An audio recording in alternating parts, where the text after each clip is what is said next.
March Book Buzz. We're so thrilled to be here with you. Happy spring. Um, I hope everyone is surviving the time change. I have three kids, so it's been rough at our house this week for sure. Um, but hopefully we'll be used to it in a few days. Um, I'm here with my colleagues, Elizabeth and Kate, and we're so excited to talk books for the next hour. And we're going to start, as always, with what we're currently reading, and we hope that you'll tell us as well. Please feel free to share on socials with the hashtag PRH Morning Buzz what you're reading, or put it in the chat. We'll take that too. So I'll start. I am actually really enjoying A Land So Wide by Aaron A. Craig. This is dark romantasy, um, really fun, kind of perfect for readers of Naomi Novik or Erin Morgenstern. Just a really, really great storyteller. Erin is she's a YA author, so it has that kind of feel to it, but just a really great read. And I'm only about a third of the way in, but completely sucked in. So I hope you'll pick it up. It is on NetGalley and Edelweiss. Hi, everyone. Good morning. I'm Elizabeth. Jen, I heard that if you go outside and get 20 minutes of sunlight, it helps reset your circadian rhythms. So I'll we should try. all go outside like this girl on the cover of Carrie Soto and put our Oh, faces toward the sun a to get hundred back percent. to get. So anyway, I am so excited because Taylor Jenkins Reid is going to be appearing at TLA this year. And so I wanted to dive a little bit into her backlist. And so I picked up Carrie Soto is Back. I had never read it before. And I'm so glad I did. It's so fun. It's got an ambitious female lead, perfect for Women's History Month. Edge of your seat tennis match scenes. There's a bit of a love story, and at its heart, it's really a beautiful father-daughter story. So I highly recommend it. It was so much fun. It's perfect for spring and summer if you haven't read it before. And I'm going to put a question to the crowd. I'm deciding what to read next. So right now it's between All the Colors of the Dark and A Gentleman in Moscow, which I've never read. Or if you have great recommendations, I'd love to hear them. So put them in the chat. Thanks, guys. And Kate. All right.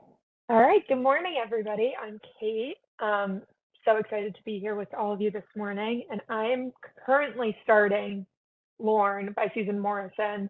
I'm so excited to dig into this. I feel like in the wake of SNL 50, we're all just kind of being inundated with all this fun content and everything from Saturday Night Live and from 30 Rock. So I'm really looking forward to diving a little bit more into the history of SNL and Lorne Michaels himself. Fun. All right, and thanks for all the great suggestions in the chat. This will keep everybody busy, certainly, before we've even talked about any of our new books.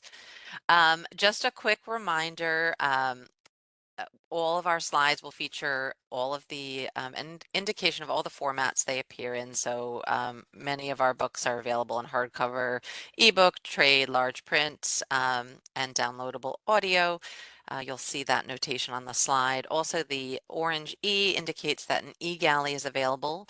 So please, after this program, download your favorites and start reading. We'll also be sending out a wrap up with all of the details, so don't feel like you have to scribble down notes. You'll get all the ISBNs, all the info afterwards. So just relax and enjoy the show. Um, okay, speaking of shows, we have two upcoming virtual shows that we're very excited about. As always, we're participating in Library Journal's Day of Dialogue on April 17th. It's a free virtual event. I'm sure many of you have attended. There's another amazing lineup of authors, so many authors. A reminder that it's both live and recorded, so if you can't get to it all that day, by signing up, you'll be able to access all the panels at your leisure.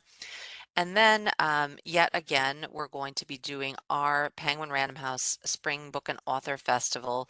And this is uh, in concert with the children's groups. There'll be adults, authors, children's authors, YA authors. Many of our client publishers will participate.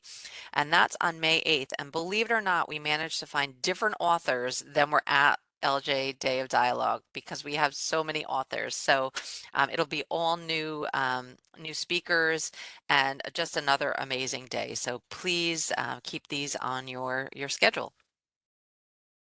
And if you'd like to see us in person, I hope you would. Our team will be at TLA this year in Dallas and also at ACRL in Minneapolis. Like I said, TLA Taylor Jenkins Reid is speaking, Adria Trigiani, Brian Burrow, Lewis Sacker. So please stop by our booth, say hello. We have lots of galley giveaways, and same for ACRL in Minneapolis. We have lots of galleys and great resources, so stop by booth 312. All right, and then we're very excited. We have a lot of 2025 award winners and honorees. You can all go to our website to find this entire list, but we just want to congratulate all of our award-winning authors. We're so excited for this literary award season and everything that's to come. And just a note, you may have seen we added a new section to our website right at the top where we feature recently announced titles that we're highlighting a lot of the really high profile books coming this summer and fall that have been recently announced in the media, from Margaret Atwood's memoir to Dan Brown's newest thriller. So please check out the website and come back again and again, and we'll have some of the biggest books coming featured in this section. Thanks. All right, on to the books. Here we go. I am all about Taylor Jenkins Reid these days, and I'm so excited to present her newest novel, Atmosphere. This, of course, is from the best-selling author of The Seven Husbands of Evelyn Hugo and Daisy Jones and the Sixth. And this book, Atmosphere, is an epic story set against the backdrop of the 1980s space shuttle program and about the extraordinary lengths we go to live and love beyond our limits. Jane Goodwin has been obsessed with the stars for as long as she can remember. Thoughtful and reserved, she's content with her life as a professor of physics and astronomy at Rice University.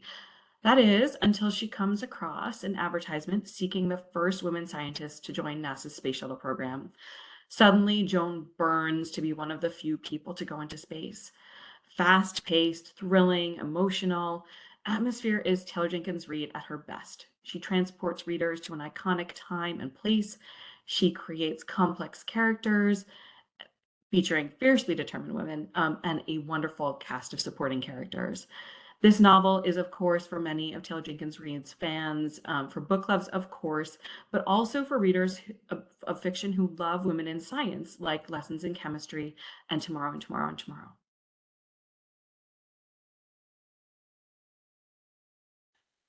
Okay, next up is The Listeners, based on a true story, drawing on the author's deep research into the luxury hotels that hosted enemy diplomats during World War II area Appalachia. January 1942, the Avalon Hotel and Spa has always offered elegant luxury in the wilds of West Virginia, its mountain Sweetwater washing away all of high society's troubles. Local girl turned general manager June Porter Hudson has guided the Avalon skillfully through the first pangs of war.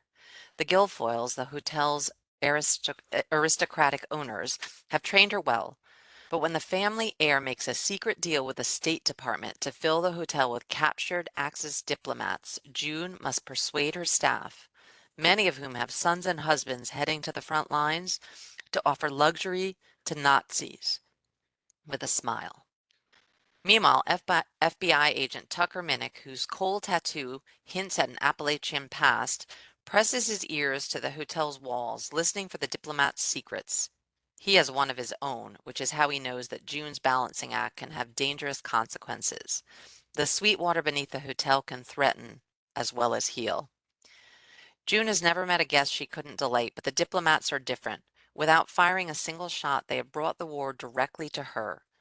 As clashing loyalties crack the Avalon's polished veneer, June must calculate the true cost of luxury. This is perfect for readers of Kristen Hanna, Taylor Jenkins Reid, Maggie Shipstead, and Maggie O'Farrell. It's book club gold for sure. And then next up, from the author of Once More We Saw Stars, Unworld is an electrifying debut novel about AI that calls to mind Never Let Me Go and the Candy House's tantalizing vision of the future. Anna is shattered by the violent death of her son Alex and tormented of the question of whether it was an accident or a suicide. Samantha is Alex's best friend and the only eyewitness to his death. She keeps returning to the cliff where she watched him either jump or fall, trying to sift through the shards. Aviva is an upload, a digital entity composed of the sense memories of a human tether. But she's emancipated, having left her human behind. Set free from her source and harboring a troubling secret, she finds temporary solace in the body of Kathy, a self-destructive ex-addict turned AI professor and an upload rights activist. With Unworld, Jason Green envisions a grim but eerily familiar near future where all lines have blurred between visceral and digital, human and machine, real and unreal. As Anna, Kathy, Sam, and Aviva's stories hurtle toward each other, the stakes of Unworld reveal themselves with electrifying intensity. It asks the questions, what happens to the soul when it's splintered by grief? Where does love reside except in memory? And what does it mean to be conscious, to be human, to be alive? All right, and up next, I have Bug Hollow. This is a decade-spanning saga featuring the Samuelson family who are just trying to make sense of the world after the loss of their son, Ellis. When Sally Samuelson was 8 years old, her golden boy brother, Ellis, went missing the summer he graduated high school. Ellis finally turned up at the bucolic Bug Hollow, a last grasp of beautiful Northern California counterculture in the 70s. He had found joy in the communal life there, but died in a freak accident just weeks later. From that point, the world of the Samuelsons never spins on the same axis, especially after Julia, Ellis's girlfriend from Bug Hollow, shows up pregnant on their doorstep. Each Samuelson has sought their own solace.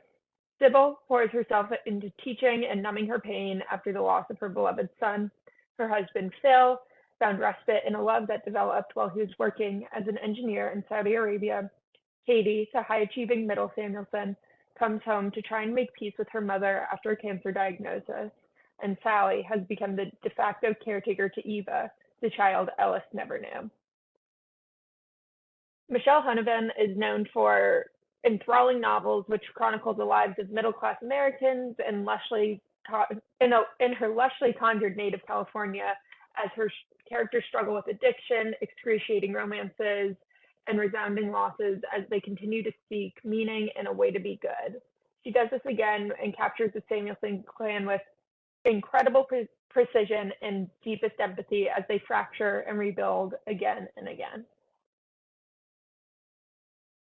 And to close out this slide, I have a novel for fans of juicy book club fiction like The Perfect Couple and This Is Where I Leave You, as well as for fans of suspenseful television shows like Knives Out and Succession, which feature rich characters and family drama.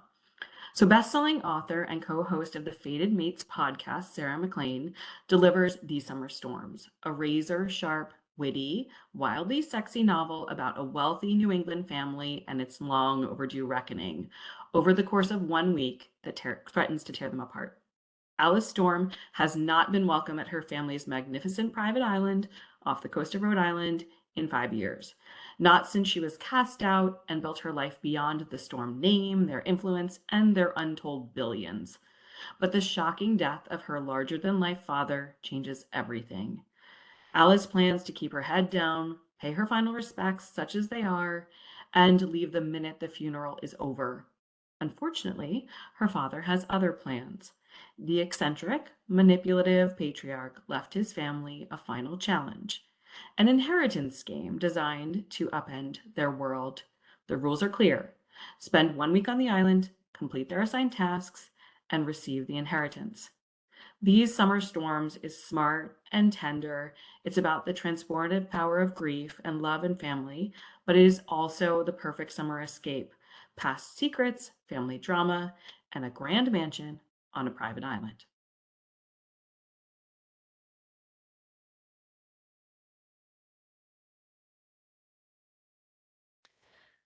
Okay, that sounds great. I want to be on a private island right now. Thank you. Next up is Submersed. This is an exquisite lyrical foray into the world of deep sea divers, the obsession and madness that oceans inspire us, as well as the story of submarine inventor Peter Madsen's murder of journalist Kim Wall. It's a captivating blend of literary prose, science writing, and true crime. Think Eric Larson.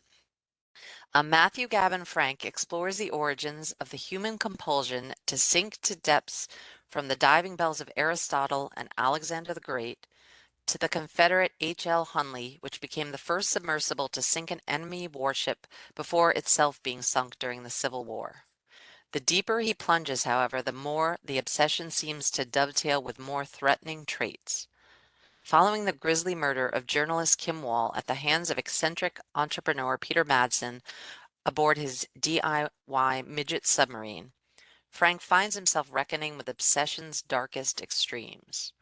Weaving together elements of true crime, the strange history of the submarine, the mythology of the deep sea, and the physical and mental side effects of sinking to great depth, Frank attempts to get to the bottom of this niche compulsion to chase the extreme in our planet's bodies of water and in our own bodies.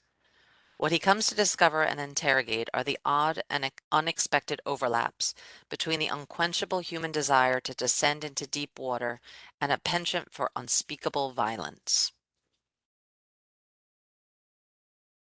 Wow, I don't know that I knew exactly what that book was about, and I feel like that's like the big picture, and then the book I'm going to present next is like the intimate picture, all at sea. So this is the next book that I'm presenting is a book for readers of page-turning narrative nonfiction about adventure and obsession, like The Art Thief, The Lost City of Z, The Orchid Thief, or The Boys in the Boat. A Marriage at Sea is the electrifying true story of a young couple shipwrecked at sea and a mind-blowing tale of survival and partnership stretched to its limits. Maurice and Marilyn make an odd couple. He's a loner, awkward, obsessive. She's charismatic and ambitious, but they both have a fear of wasting their lives. They dream of running away from it all. What if they quit their jobs, sold their house, bought a boat, and sailed away? Most of us begin with that fantasy and then it ends right there. But Maurice began to study nautical navigation. Marilyn made details for a list of provisions. And in June of 1972, they set sail. For nearly a year, all went well until deep in the Pacific, a breaching whale knocks a hole in their boat and it sinks beneath the waves. What ensues is a jaw-dropping fight to survive in the wild ocean with little hope of rescue. Alone together for months on a tiny rubber raft, starving and exhausted, Maurice and Marilyn have to find out not only ways to stay alive, but ways to get along as their inner demons emerge and their marriage is put to the greatest of tests. Taut, propulsive, dazzling, A Marriage at Sea pairs an adrenaline-fueled high seas adventure with a gutting love story and asks why we love difficult people and who we become under the most extreme conditions imaginable.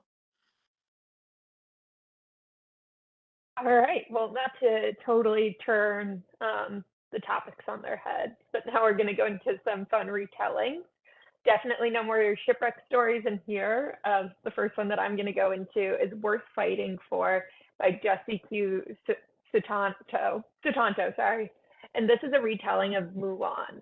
So, as the right hand of her father's private equity company, Fa Mulan knows what it takes to succeed as a woman in a man's world. Work twice as hard and be twice as smart.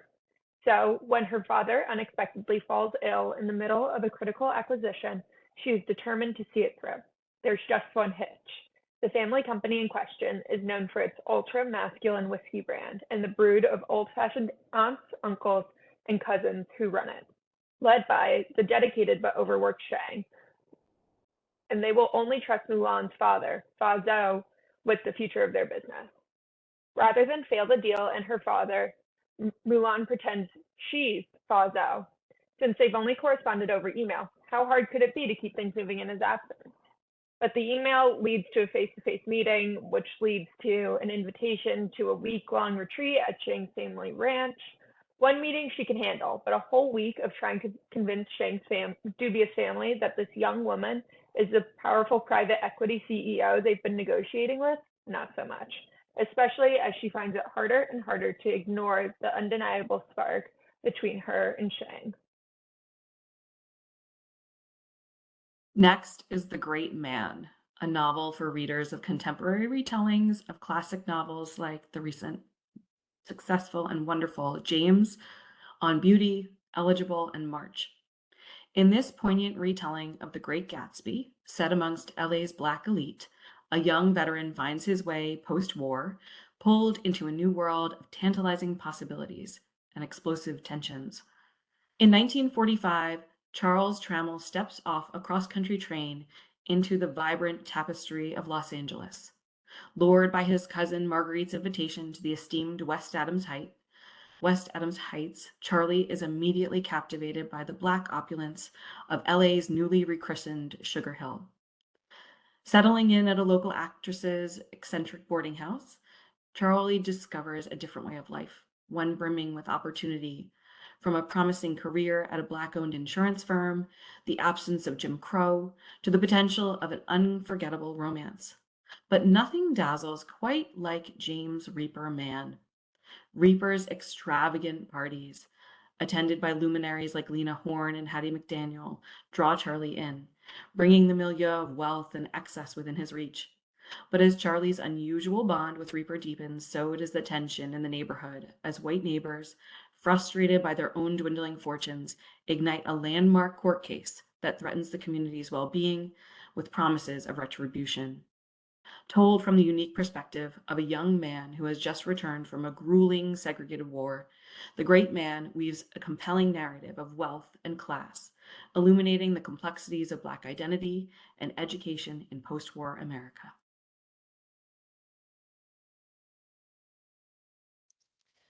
Okay, next up, we have a memoir, The Dry Season. In the wake of a catastrophic 2-year relationship, Melissa Febos decided to take a break. For 3 months, she would abstain from dating, relationships, and sex. Her friends were amused. Did she really think 3 months was a long time? But to Phoebos it was. Ever since her teens, she'd been in one relationship after another. As she puts it, she could trace a daisy chain of romances from her adolescence to her mid-30s.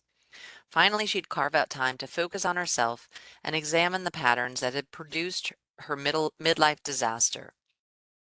Over those first few months, she gleaned insights into her past and awoke to the joys of being single.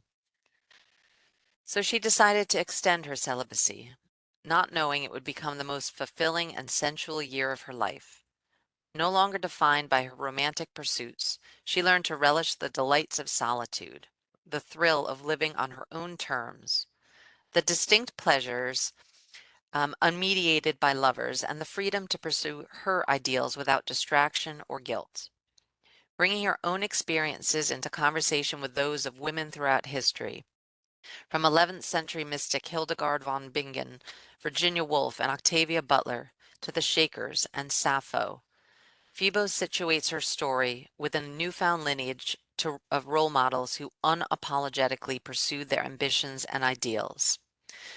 By abstaining from all forms of romantic entanglement, Phoebos began to see her life and her self-worth in a radical new way.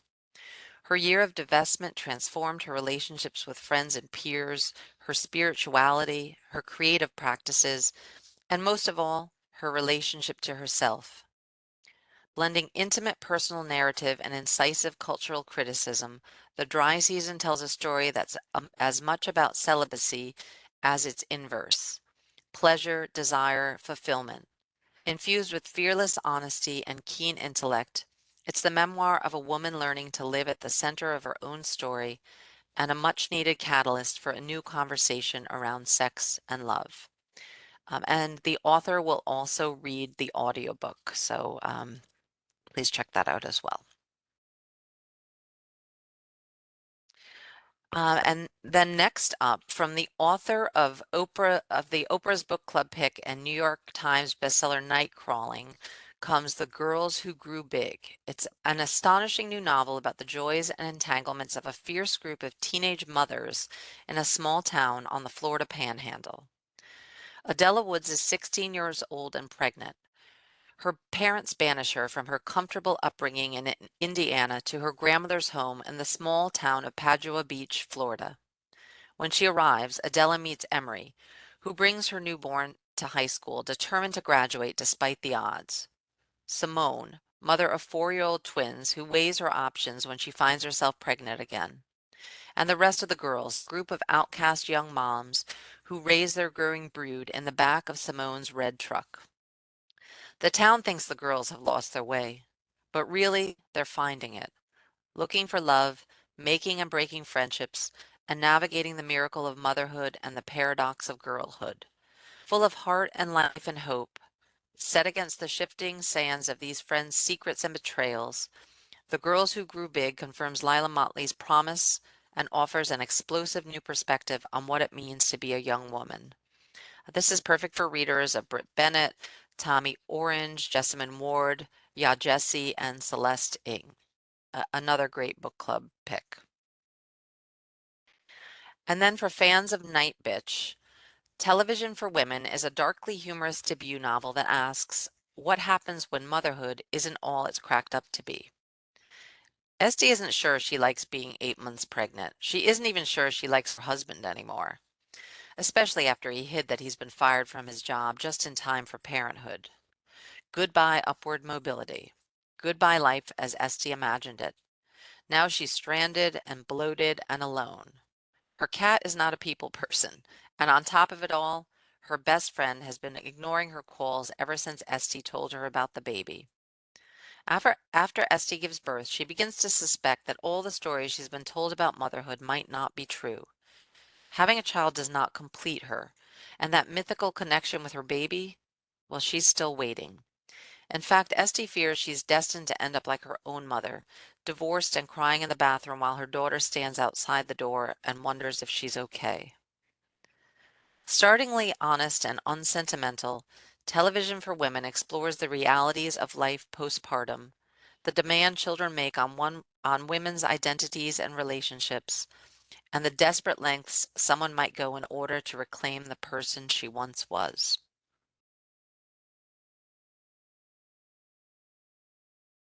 Next is They Poisoned the World.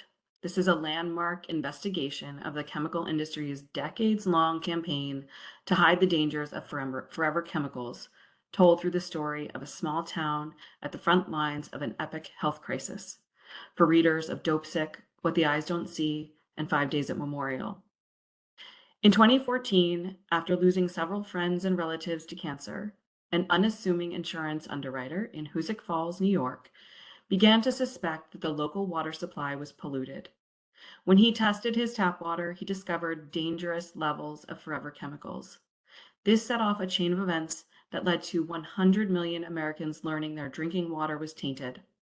Although the discovery came as a shock to most, the US government and the manufacturers of these toxic chemicals, which are used in everything from lipstick and cookware to children's clothing, had known about the hazards for decades.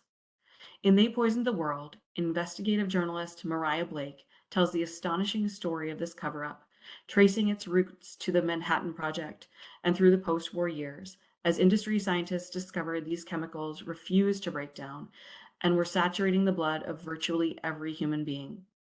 Drawing on years of on the ground reporting and tens of thousands of documents, Blake interweaves the secret history of forever chemicals with the moving story of how a lone village took on the chemical giants and won. Humane and revelatory, this book will provoke outrage and hopefully inspire the change that we need. Okay, we're going to shift gears totally and completely now. Let's go to romance. Next from me is Alice Chen's Reality Check. In this sizzling rom-com, perfect for a dial A for aunties and one to watch, a reality show contestant must fake date her rival while solving a mystery on set. Alice Chen does not believe in true love, but she does believe in cold, hard cash. Buckling under the weight of student debt and her mother's medical bills, Alice will do anything, even star in Dante's Inferno, the hot new reality TV show designed to push couples to their breaking point. The show is Alice's chance to sip cocktails on the beach and win cash prizes of over $1 million.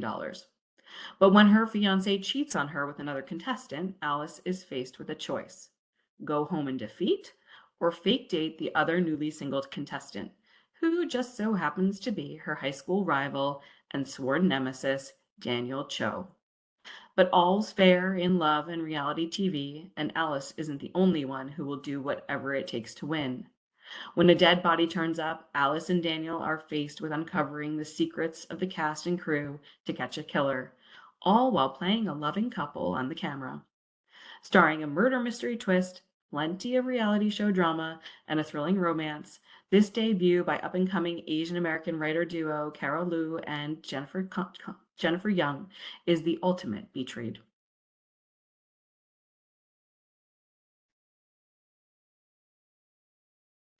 Next up is Ordinary Love.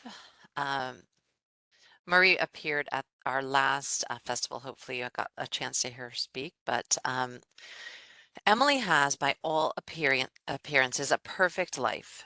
A townhouse on Manhattan's Upper East Side, two healthy children, and a husband who showers her with attention. But the truth is more complicated.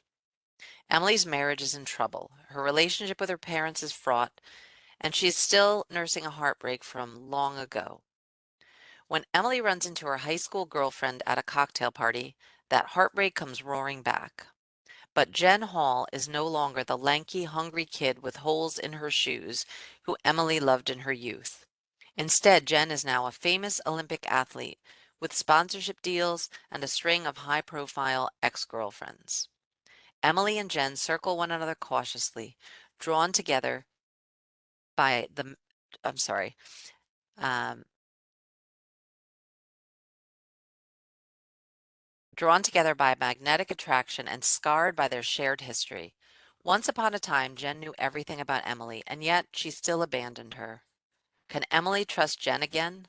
Can they forgive each other for the mistakes they made in their past? Should Emily risk her children, her privacy, and the fragile peace she's found to be with a woman she loved long ago? A sweeping queer romance, Ordinary Love is the beautiful, wrenching, completely seductive story of two people trying to forge a path toward hope, bound by love they discovered when they were too young to understand its power, and it's perfect for readers of The Paper Palace, Wild Game, and Tin Man, another great offering for your book clubs. All right, amazing. So next up, we have Sing Me Home to Carolina by Joy Calloway. Event planner Hattie Norwood only came back to Mountain View, South Carolina to support her parents as they received word that the family peanut farm is infertile. The news doesn't come as a surprise to Hattie, and she plans to return to Charlotte at the weekend's end. But then the town councilwoman begs Hattie to use her event planning prowess to help Mountain View put on a musical benefit to stop the construction of the new Carolina Panthers Stadium, and she finds herself agreeing to stay until the town's Founders Day celebration a week later, just as her old flame, former MLB standout Lee Lockhart, materializes in town after a career-ending injury. When the mysterious new owner of Fox's Hardware, Fox Ryan, suggests the Founders Day celebration be moved to the Norwoods barn in an attempt to reinvent the failing farm as a music and event venue, Hattie agrees, unaware that this move will thrust the town, her love life, and the brewing tension over the stadium into a very public spotlight. This is perfect for fans of small town romance and quirky casts of characters. You'll be rooting either Team Lee or Team Fox as Hattie decides if love, like most music, is meant to fade or last forever. And then next up, we have a debut novel from author Nicole Alfreen, that is perfect for fans of Hannah Grace and Allie Hazelwood. So we follow hotshot college football Bronx Miller, who's on track to make it to the NFL. But while he's hyper-focused on football, that doesn't mean he can't have fun. In fact, he's the most notorious player on and off the field. Even with a zero commitments policy, he's never met a girl who can't resist him. However, when he's paired with straight-A pre-med student Olivia McCausland as his anatomy lab partner, he realizes he may want something more. Olivia is quiet, thoughtful, and unimpressed by his big man on campus status. As the semester unfolds, with study sessions and bets based on test scores, the pair grows close. Still, even as Bronx starts to let his guard down and shed his playboy persona, outside forces are still determined to rip them apart. While Bronx and Olivia may be more alike than they ever imagined, they'll have to fight for a future together. Along the way, they'll both learn that scars come in various forms. they don't decide and they don't decide someone's future. All right, and then me for the third time, continuing with kind of the romance trend, but now we're adding in that fantasy element for romantasy.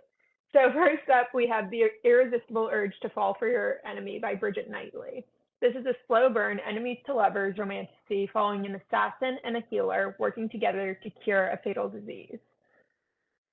When Osric Mordaunt, member of the Firen Order of Assassins, falls ill, he realizes he needs the expertise of a very specific healer.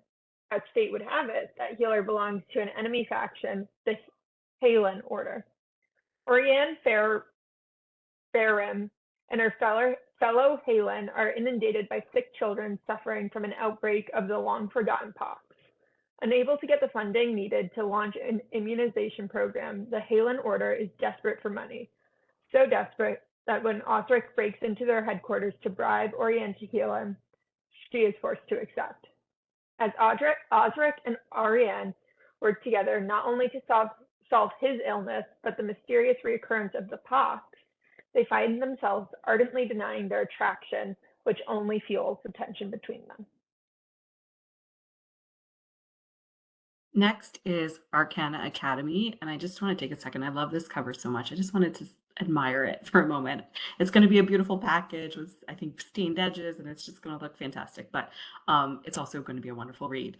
So this is the first book in a sizzling romantasy series from the best-selling author of the Married to Magic series and other popular YA series.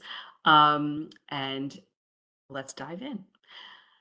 Clara Grayswald has survived the underworld of Eclipse City through thievery, luck, and a whole lot of illegal magic.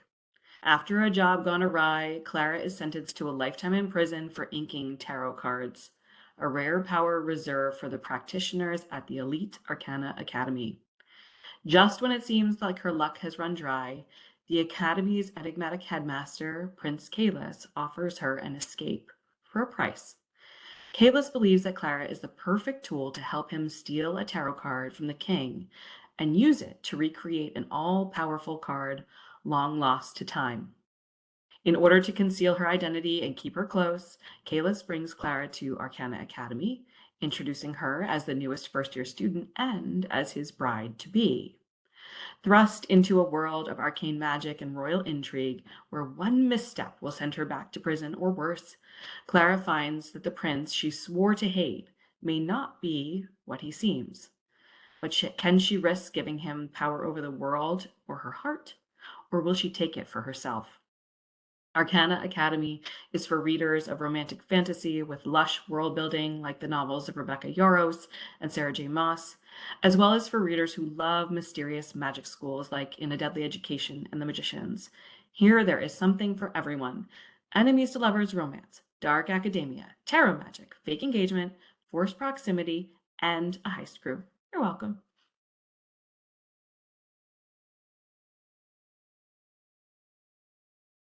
That sounds great. I see someone in the chat saying, I need more time to read. I think we can all relate to that at this point. I feel like I've already written down books that I want to read after this. So now we're moving into the mysteries and thrillers, and as always, we have plenty of those. I'm going to start with Death at the White Hart. This comes from the internationally award-winning creator of Broadchurch. It's a brilliant new detective story following one man's death and the secrets that unravel in a coastal English village. The villagers of Fleetcombe like to think of it as one of the most picturesque spots on England's coast, but now it's a disturbingly macabre crime scene. A man is found dead, tied to a chair in the middle of the road, a stag's antlers on his head. The gruesome scene stuns the town, especially when the victim is identified, Jim Tiernan, who ran the White Hart pub. Tierney's pub is at the center of village life, and he knew everyone's secrets.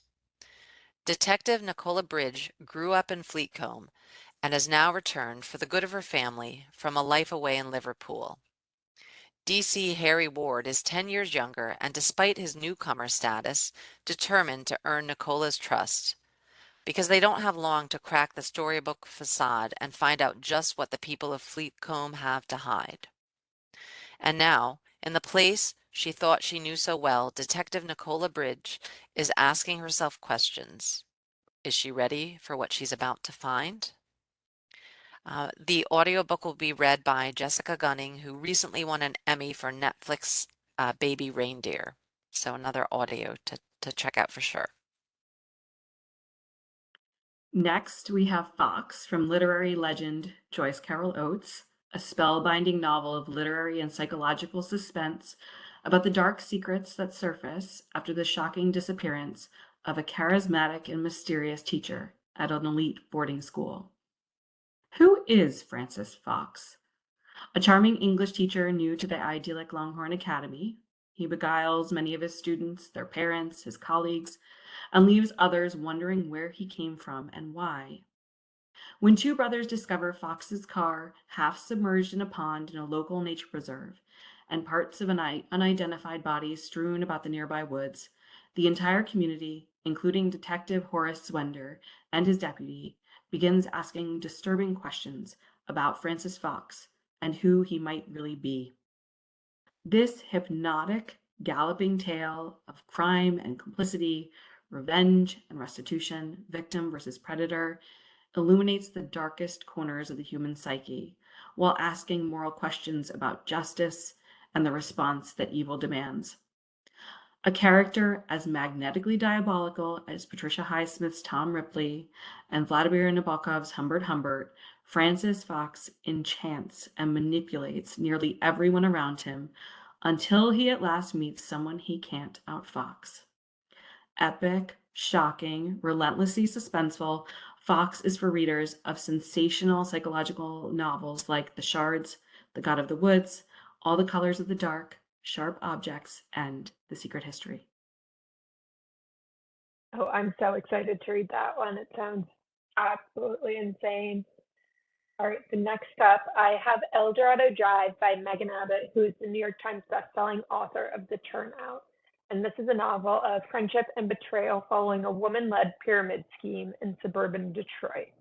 So the three Bishop sisters grew up privileged in the money suburbs of Detroit. But as the auto industry declined, so did their fortunes. Harper, the youngest, is barely making ends meet with when her beloved, charismatic sister Pam, currently in the middle of a contentious battle with her ex-husband, and their eldest sister Deborah approach her about joining an exciting new club. The Wheel offers women like themselves, middle-aged and of declining means, a way to make their own money, independent of their husbands or families. However, quickly, the Wheel's success and their own addiction to it leads to greater and greater risks, and a crime so shocking it threatens to bring everything down with it. Megan Abbott in El Dorado Drive turns a keen eye towards women and money, and it's a riveting story about power, vulnerability, and how desperation draws out our most destructive impulses. That one's going to be very exciting. And then I also have Murder in Pitigliano by Camila Trinchieri. So we follow ex-NYPD detective Nico Doyle as he finds himself unwittingly stepping into the role of private investigator to investigate a murder that has torn a young family apart in Italy. So one morning at his favorite cafe, Nico Doyle notices Celia, a 7-year-old girl he has never seen before, frolicking with his dog on the floor. He later discovers she has left a note in his collar. Please help my Babo. Nico discovers that Celia's father, Saviero, has fled town following an unfortunate incident. His business partner was killed at their electronics store, and Saviero is the main suspect. Celia's mother, Livia, who just moved to Gravigna to get away from Pitigliano's wagging tongues, asks Nico to find the real killer and hands him a long list of suspects. Against his better judgment, Nico accepts for Celia's sake. He goes down Livia's lists of suspects one by one in pursuit of the truth, putting his skills as a retired NYPD detective to work. But will Livia and her little girl be happy with what Nico finds?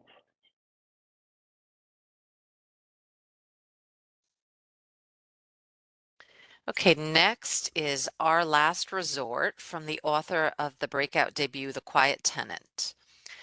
As estranged siblings Frida and Gabrielle arrive seeking a fresh start at the stunning Era Hotel in the secluded desert of Escalante, Utah. Once so close that they were able to finish each other's sentences, they've grown apart in recent years after a sudden, unspeakable tragedy.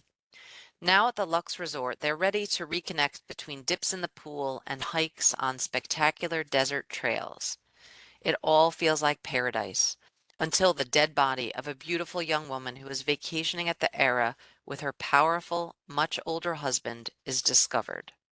When the local police arrive and put the resort into lockdown, Gabrielle and Frida are forced to revisit memories from their upbringing in a cloistered cult in upstate New York, led by a charismatic and fanatical leader.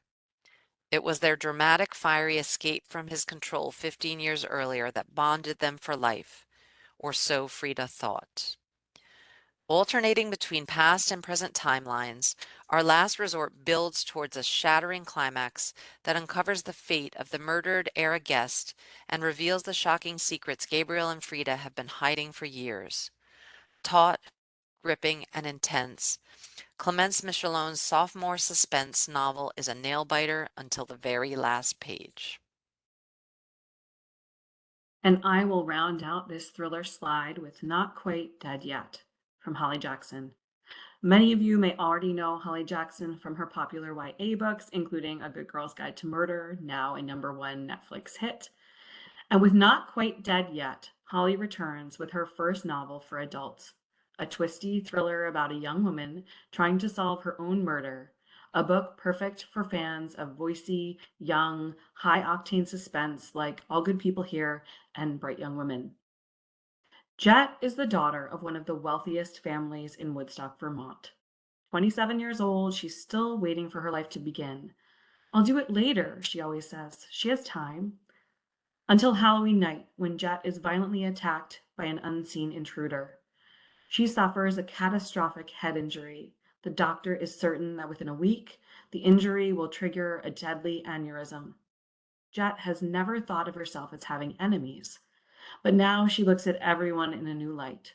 Her family, her former best friend turned sister-in-law, her ex-boyfriend. She has at most 7 days, and as her condition deteriorates, she has only her childhood friend Billy for help.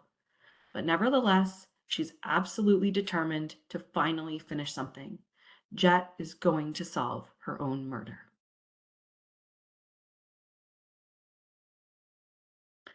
And this is a slide of best-selling and well-loved authors that are returning this summer with new novels and books, and we just wanted to highlight them here for you. Many of these authors need no introduction, from Amy Bloom to Gary Steingart to Stacey Abrams to Adriana Trigiani, and we just wanted to highlight them here for you so that you don't forget that all of these wonderful authors will be back on shelves in the summer. All right, amazing. And then we just have a couple audio picks for you guys as well. So first up, we have Soundtrack by the acclaimed New York Times bestselling author, MacArthur Fellow, and former National Ambassador for Young People's Literature, Jason Reynolds. In this new literary work, which has been produced as an audiobook original, Reynolds transports us back to the early 2000s, where a group of young and gifted New York City friends will use their talent and love of music to lift them to unexpected heights. Reynolds says, I'm excited that the story I wrote years ago finally gets to be experienced through a medium I never imagined. It's a story that celebrates the creative genius of children, especially those who are willing to express themselves at all costs. The production team auditioned more than 100 actors to cast 14 voices for this project. In addition to the full cast narration, Soundtrack is scored by Grammy award-winning composer, sound design artist, and Yale lecturer in sound design, Justin Ellington, whose credits include working with music legends Usher and Nicki Minaj. Read more and see some photos on our blog about Soundtrack. And then last up, we have two Newbery medalists coming soon on audio from Listening Library. Horace and Timble are back in a poignant tale of trust from two-time Newbery medalist Kate DiCamillo in this series read on audio by Mark Bramhall. As audiophile shared about the first in the series, Listeners, especially fans of Aesop's fable, The Lion and the Mouse, will appreciate this twist on a classic tale, which leads to a special friendship. In Graciela in the Abyss, listeners meet a sea ghost, a mortal boy, and a dangerous enchanted harpoon as Newbery medalist takes us far beneath the waves in this extraordinary foray into fantasy. Graciela in the Abyss is told through two perspectives and will be a meaningful, magical, middle grade lesson on grief, courage, and being true to oneself.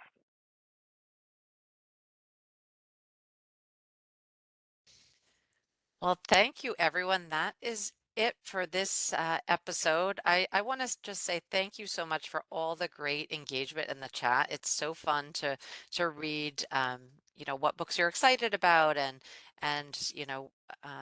yes, what you're reading. We really appreciate it. It makes it not just us sitting here talking. It really feels like we're almost not quite, but almost in person. So thank you. Thank you very much.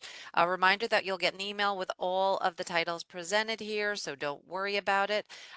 We will see you in May or perhaps sooner if you're attending one of the trade shows or our virtual events. Thanks, everyone. Thank you Super fun. all. Thank you.